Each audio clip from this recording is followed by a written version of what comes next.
ভেনেজুয়েলার রাষ্ট্রপতি নিকোলাস মাদুরোকে অপহরণ করে নিয়ে যাওয়ার পর প্রায় দুদিন সময় কেটে গিয়েছে। এখনো পর্যন্ত কোনো আন্তর্জাতিক সংস্থা এই বিষয়ে মুখ খোলেনি।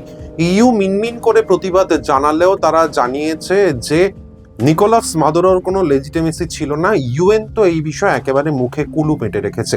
তবে এই ইস্যুতে ধীরে ধীরে একাট্টা হচ্ছে গ্লোবাল সাউথ, বিশেষ করে রাশিয়া, চীনের মতো দেশগুলি ধীরে ধীরে আমেরিকার বিরুদ্ধে সরব হচ্ছে এবং যে পরিস্থিতির দিকে এগোচ্ছে তাতে আগামী দিনে কোনো বড় সংঘর্ষ ঘটলে অবাক হওয়ার কিছু থাকবে না। যদি এই পরিস্থিতি শান্ত না হয় তাহলে আগামী দিনে বড় সংঘর্ষ ঘটাই কিন্তু স্বাভাবিক, এমনটাই কিন্তু মনে করছেন রাজনৈতিক বিশেষজ্ঞরা।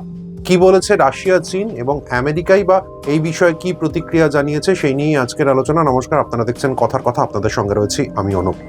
নিকোলাস মাদুরোকে অপহরণ করে নিয়ে যাওয়ার পর ট্রাম্প সাহেবকে এখন দেখে কে? তিনি সকাল বিকেল গোটা দুনিয়াকে হুমকি দিয়ে বেড়াচ্ছেন এবং ভেনেজুয়েলার নিয়ন্ত্রণ এখন আমেরিকার হাতে। ভেনেজুয়েলাকে আমেরিকা নিয়ন্ত্রণ করবে, বিশেষ করে ভেনেজুয়েলার যে অয়েল রিজার্ভার আছে সেই অয়েল রিজার্ভারগুলিকে আমেরিকান কোম্পানিগুলি চালাবে, সেখানে ইনফ্রাস্ট্রাকচার তৈরি করবে এবং সেই টাকা পৌঁছে যাবে আমেরিকার ভাঁড়ারে। খোলাখুলি ঘোষণা করছেন ডোনাল্ড ট্রাম্প এবং মেক্সিকোকেও কিন্তু হুমকি দেওয়া হয়েছে মার্কিন প্রেসিডেন্টের পক্ষ থেকে। অর্থাৎ বোঝাই যাচ্ছে মার্কিন যুক্তরাষ্ট্রের জন্য আইন, শাসন এই শব্দগুলি একেবারে অপরিচিত, বিশেষ করে ডোনাল্ড ট্রাম্পের জন্য অপরিচিত। এবং এখানেই কিন্তু সিঁদুরে মেঘ দেখছে বিশ্ব এবং ধীরে ধীরে একাট্টা হতে শুরু করেছে বিশ্ব, বিশেষ করে রাশিয়া এবং চীন।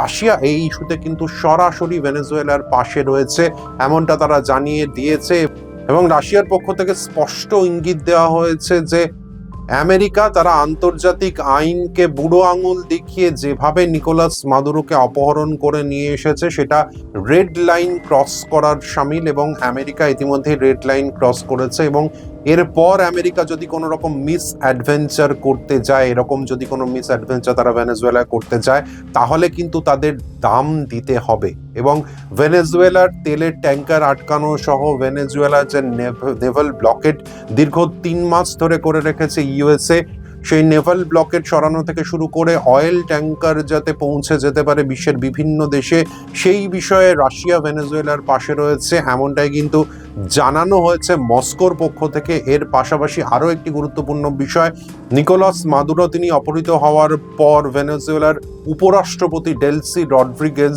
তিনি কিন্তু এই মুহূর্তে সাংবিধানিকভাবে ভেনেজুয়েলার রাষ্ট্রপতি, তিনি ভেনেজুয়েলার অন্তর্বর্তী রাষ্ট্রপতির দায়িত্ব নিয়েছেন এবং ভেনেজুয়েলার সর্বোচ্চ আদালত অর্থাৎ সুপ্রিম কোর্টের যে সাংবিধানিক বেঞ্চ রয়েছে সেই সাংবিধানিক বেঞ্চ এই সিদ্ধান্ত নিয়েছে যে এই মুহূর্তে ভেনেজুয়েলার শাসনভার সামলাবেন রড্রিগেজ এবং রড্রিগেজ এই মুহূর্তে রয়েছেন রাশিয়ায়।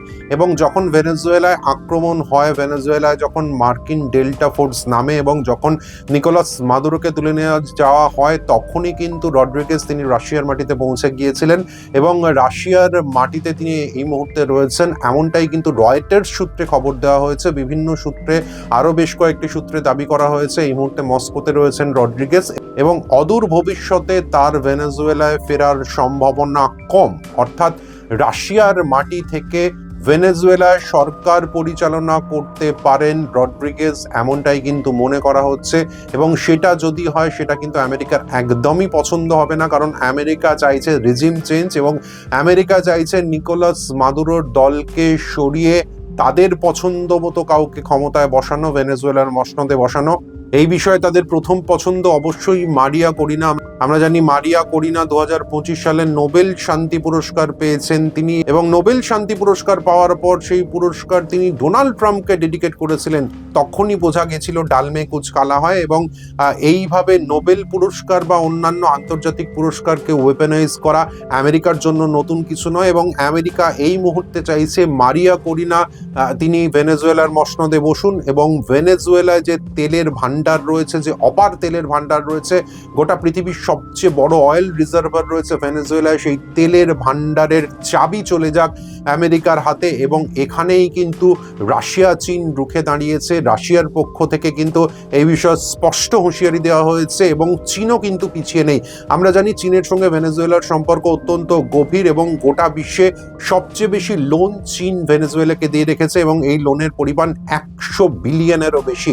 এবং এই লোন সিকিওর করার জন্য ভেনেজুয়েলায় নিকোলাস মাদুরো সরকার বা নিকোলাস মাদুরোর দল ক্ষমতায় থাকা অত্যন্ত প্রয়োজন। এবং সে কারণেই চীনের পক্ষ থেকে এই বিষয়ে গভীর উদ্বেগ জানানো হয়েছে। চীনের পক্ষ থেকে জানানো হয়েছে, China is deeply shocked by and strongly condemned the United States' brazen use of force against a sovereign state and its action directed at its president। অর্থাৎ বোঝাই যাচ্ছে চীন তারাও কিন্তু বসে থাকবে না এবং চীনের সঙ্গে ভেনেজুয়েলার এই সম্পর্ক সেটা কিন্তু আজকের সম্পর্ক নয়। 2000 সালের পর থেকে, আর্লি 2000-এর পর থেকে যখন চীনের ইকোনমিক্যাল গ্রোথ বাড়ছে, অর্থাৎ ইকোনমিক্যাল বুম হচ্ছে চীনে ইন্ডাস্ট্রিয়াল বুম হচ্ছে এবং প্রচুর তেলের প্রয়োজন, তখন কিন্তু ভেনেজুয়েলা চীনের পাশে দাঁড়িয়েছিল এবং সেই থেকেই চীনের সঙ্গে ভেনেজুয়েলার সম্পর্ক অত্যন্ত গভীর। এবং এরপর একের পর এক লোন চীনের পক্ষ থেকে, বেজিং এর পক্ষ থেকে ভেনেজুয়েলাকে দেওয়া হয়েছে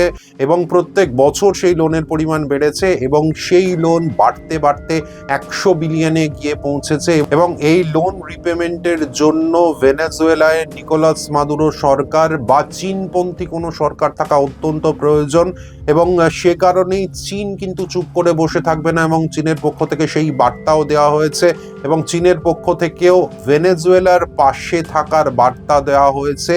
অর্থাৎ মার্কিন প্রেসিডেন্ট ডোনাল্ড ট্রাম্প তিনি নিকোলাস মাদুরোকে তুলে নিয়ে যাওয়ার পর, অপহরণ করে নিয়ে যাওয়ার পর যেটা ভেবেছিলেন খেলাটা একেবারে জলের মতো সহজ হবে, সেই জলের মতো সহজ কিন্তু খেলাটা হচ্ছে না। খেলাটা কিন্তু আগামী দিনে বেশ কঠিন হচ্ছে এবং ধীরে ধীরে গ্লোবাল সাউথের দেশগুলি তারা কিন্তু এক হচ্ছেন, তারা কিন্তু একসঙ্গে আসছেন এবং এটা কিন্তু মার্কিন যুক্তরাষ্ট্রের একেবারেই পছন্দ নয়, ডোনাল্ড ট্রাম্পের একেবারেই পছন্দ নয়।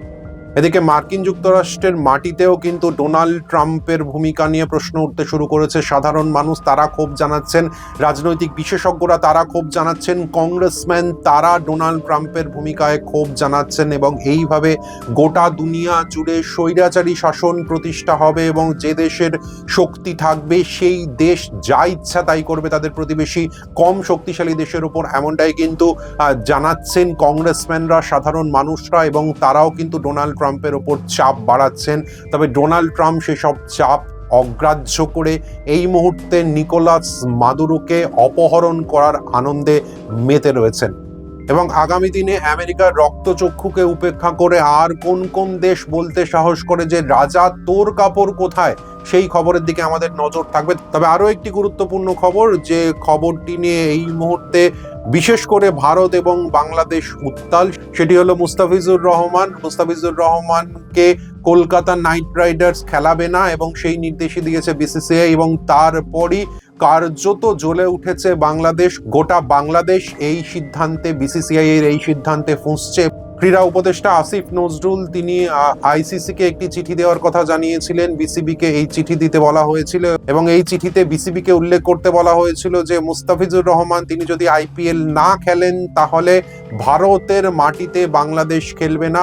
আসন্ন টি20 ওয়ার্ল্ড কাপে 3টি ম্যাচ ভারতের মাটিতে খেলার কথা রয়েছে, বাংলাদেশের ইডেন গার্ডেন্সে সেই খেলার কথা রয়েছে। এবং যদি মুস্তাফিজুরকে খেলার ছাড়পত্র, আইপিএল এ খেলার ছাড়পত্র না দেওয়া হয় তাহলে বাংলাদেশও ভারতের মাটিতে খেলবে না, এমনটাই কিন্তু হুঁশিয়ারি দেওয়া হয়েছে বাংলাদেশের পক্ষ থেকে। এবং বিসিবির পক্ষ থেকে সেই চিঠি ইতিমধ্যেই আইসিসিতে পৌঁছেছে, যদিও আইসিসি এখনো পর্যন্ত তাদের সিদ্ধান্ত জানায়নি। তবে এই বিষয়ে কিন্তু দুই দেশের মধ্যে উত্তেজনা রয়েছে। তবে এই বিষয়ে সাধারণ মানুষ, ভারতবর্ষের সাধারণ মানুষের কিন্তু একেবারেই কোনো ইন্টারেস্ট নেই, কারণ বাংলাদেশ এই দেশে খেলুক না খেলুক তা নিয়ে আমাদের বিন্দুমাত্র উৎসাহ নেই। হ্যাঁ, আমাদের বিন্দুমাত্র উৎসাহ নেই। আসিফ নজরুল কি বলছেন তাতে আমাদের বিন্দুমাত্র উৎসাহ নেই এবং মুস্তাফিজুর রহমান তিনি কি বলছেন তাতে আমাদের বিন্দুমাত্র উৎসাহ নেই। বাংলাদেশের এখন যে পরিস্থিতি, যে অগ্নিগর্ভ পরিস্থিতি, তার সঙ্গে খেলা মেলানো যায় না। যেভাবে প্রতি মুহূর্তে বাংলাদেশ বিষোদ্গার করে চলেছে, যেভাবে প্রত্যেক মুহূর্তে বাংলাদেশ ভারতের নর্থ ইস্ট কেটে দেওয়ার কথা বলছে, যেভাবে প্রত্যেক মুহূর্তে বাংলাদেশে মানবাধিকার লঙ্ঘিত হচ্ছে, মানবাধিকার ধর্ষিত হচ্ছে, সেখানে খেলা চলতে পারে না। এটা ভারতের সাধারণ মানুষের মত, এটা আমাদের মত। তাই এই খবর নিয়ে আমরা আলাদা কোনো এপিসোড করলাম না, কারণ তার প্রয়োজনীয়তা আমরা বোধ করিনি। অনেক ধন্যবাদ, ভালো থাকবেন। এই ধরনের খবর যদি আপনাদের ভালো লাগে তাহলে অবশ্যই সঙ্গে রাখবেন কথার কথা ইউটিউব চ্যানেলটি, আর যাওয়ার আগে লাইক সাবস্ক্রাইব করতে একদম ভুলবেন না। নমস্কার।